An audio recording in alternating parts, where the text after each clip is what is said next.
ताकतवर हुकूमत का सबसे जियाला नुमाइंदा, 57 साल का तजुर्बेकार फौजी कमांडर जनरल ह्यूरोज, जिसने दुनिया भर में कई जंगों का नेतृत्व किया था। दूसरी तरफ थी 23 साल की नवेओना, जिसने अभी अभी अपने पति को खोया था, अपने बच्चे को खोया था, अपने राज को खोया था, अपने स्वाभिमान के लिए अपने नजदीकी रिश्तेदारों और दुश्मनों से लड़ाई लड़ी थी, मगर आज उठ खड़ी हुई थी दुनिया की सबसे ताकतवर हुकूमत के खिलाफ अपने स्वाभिमान की आवाज। रानी इस दिन के लिए हमेशा से तैयार थी। अलग अलग विभाग बनाए गए थे और तजुर्बेकार लोगों को उनका मुखिया बनाया गया। फसीलों की छेदों में से बंदूक मारने का काम जिन सैनिकों को दिया गया था, उनकी बढ़िया व्यवस्था कर दी गई थी।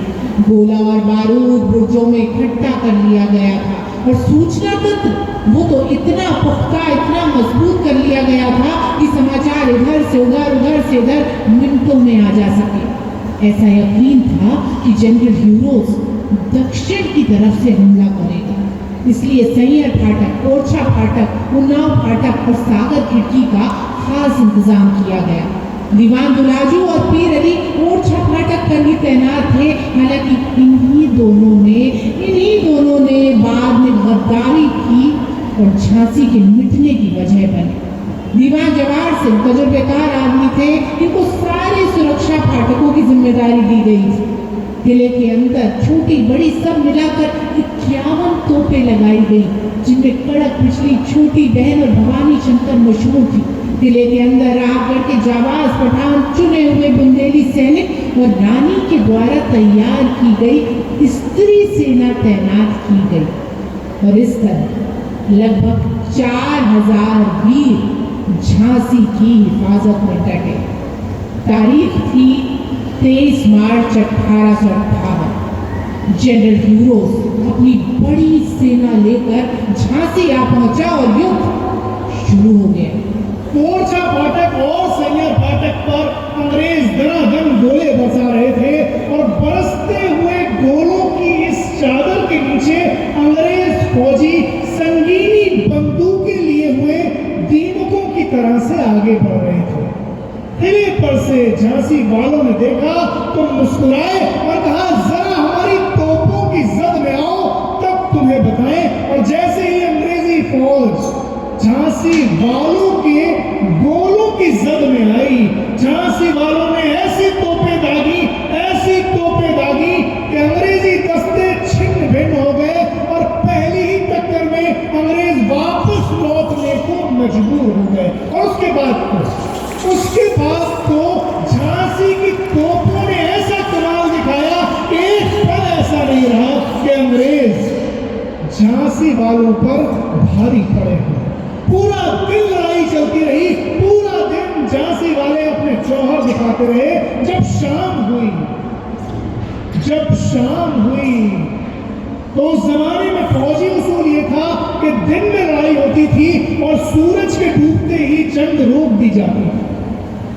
मगर अंग्रेज झांसी की रानी से इतना भयभीत थे कि उन्होंने झांसी की रानी को हराने के लिए फौजी उसूल को भी ताक पर रख दिया।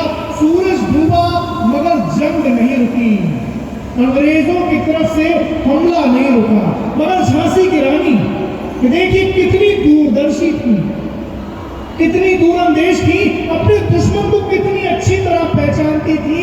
इस मौके की तैयारी भी उन्होंने पहले से कर रखी थी। तो झांसी के किले की इस जंग में झांसी की रानी ने बोहरी पाली डबल शिफ्ट का इंतजाम किया।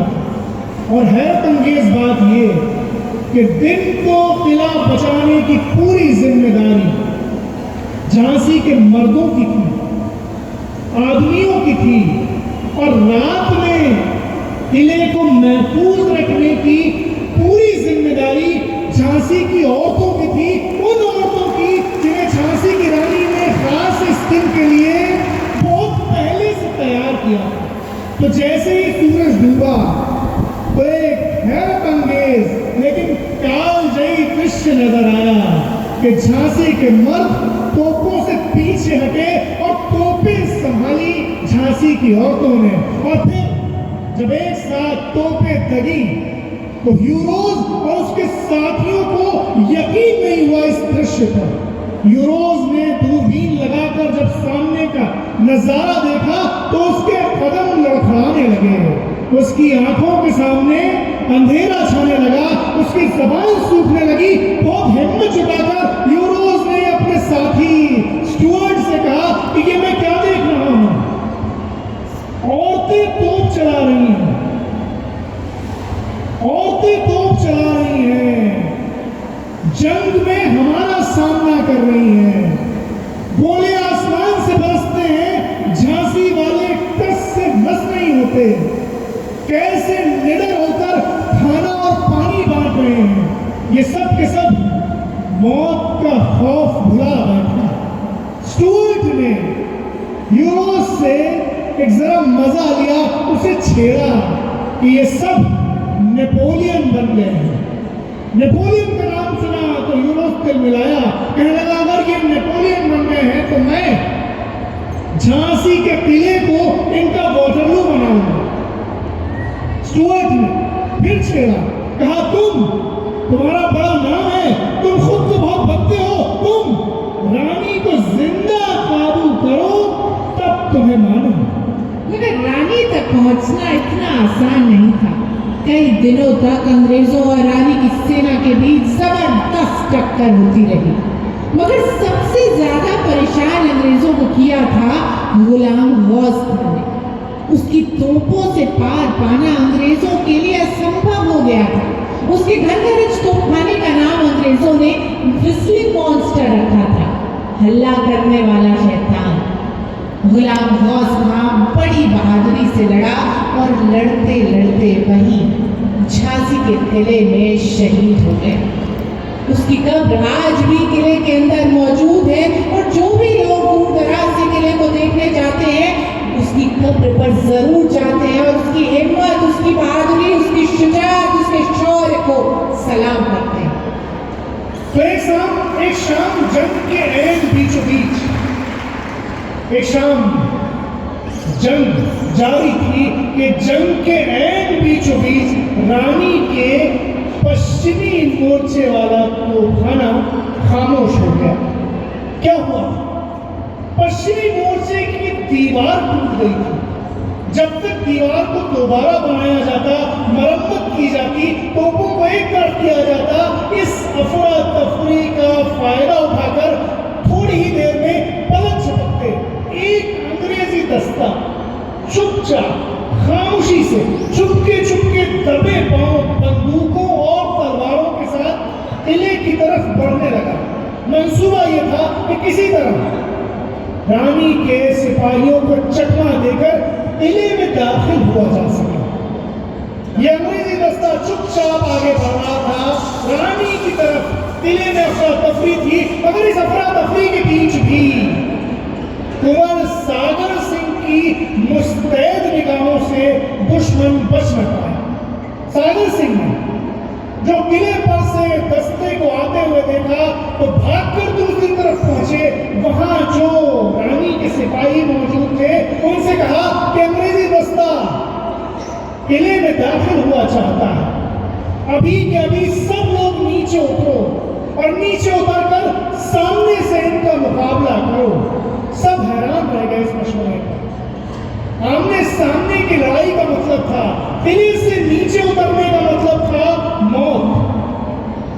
सबने कहा मगर ऐसा करना तो खतरे से खाली नहीं, और नीचे उतरने के लिए तो रानी साहिब की इजाजत भी नहीं, पहले इजाजत लेनी होगी। सागर सिंह कहा कि जब तक इजाजत आएगी तब तक तो घोड़े किले के अंदर आ जाएंगे, फिर इजाजत का क्या करेंगे। सब घबरा गए, कोई नीचे नहीं उतर रहा। सबको पसोपेश में देखकर सबसे पहले कुंवर सागर सिंह अकेले ही रस्सी लगाकर नीचे उतर गया और अंग्रेजों को ललकारने लगा। और उसकी हिम्मत से हिम्मत पाकर 100 जवान बाद में नीचे उतरे और ये सब के सब हाथों में तलवार लेकर सामने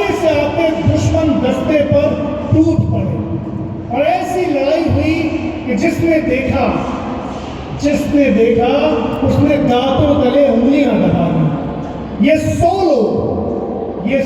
लोग अंग्रेजों से ऐसा लड़े हैं कि खून के धारे बहे हैं, कट कट कर गिरते रहे हैं, मगर एक भी गोरा उस दिन किले के अंदर नहीं आ पाया। ये 100 के 100 लोग बहादुरी से लड़े, अपनी जान कुर्बान कर दी। खुद सागर सिंह भी सैयद फाटक पर बहादुरी से लड़ता हुआ मारा गया, मगर उस दिन सागर सिंह के मिसाली शौर्य ने झांसी का किला मिटने से बचा दिया। सागर सिंह की वीर गति की खबर जब झांसी की रानी को मिली, तब युद्ध में पहली बार झांसी की रानी का गला उठाया और भरे हुए गले से उन्होंने सिर्फ इतना कहा कि जिस देश में सागर सिंह जैसे वीर जन्म लेते हो, जिस देश में सागर सिंह जैसे वीर जन्म लेते हो, जो देश की खातिर अपने प्राणों की परवाह भी न करते हो, उस देश को अधिक दिनों तक गुलाम नहीं रखा जा सकता। मगर हाजरीन, अब सीमित संसाधनों के चलते किले के अंदर से लड़ाई जारी रखना रानी के लिए दिन पे दिन मुश्किल होता जा रहा था। उन्होंने चूही को बुलवाया और तात्या टोपे के पास खबर भिजवाई, मदद मंगवाई। अगले ही दिन 31 मार्च को तात्या अपनी बड़ी रोहेली सेना लेकर झांसी आ पहुंचे, मगर जनरल न्यूरोज तजुर्बेकार अफसर साहब उसने तात्या की रणनीति को पहले ही भांप लिया और उसी रणनीति का फायदा उठाते हुए तात्या को हरा दिया। झांसी वालों की उम्मीद का आखिरी दिया भी अब बुझ गया था। उधर दीवान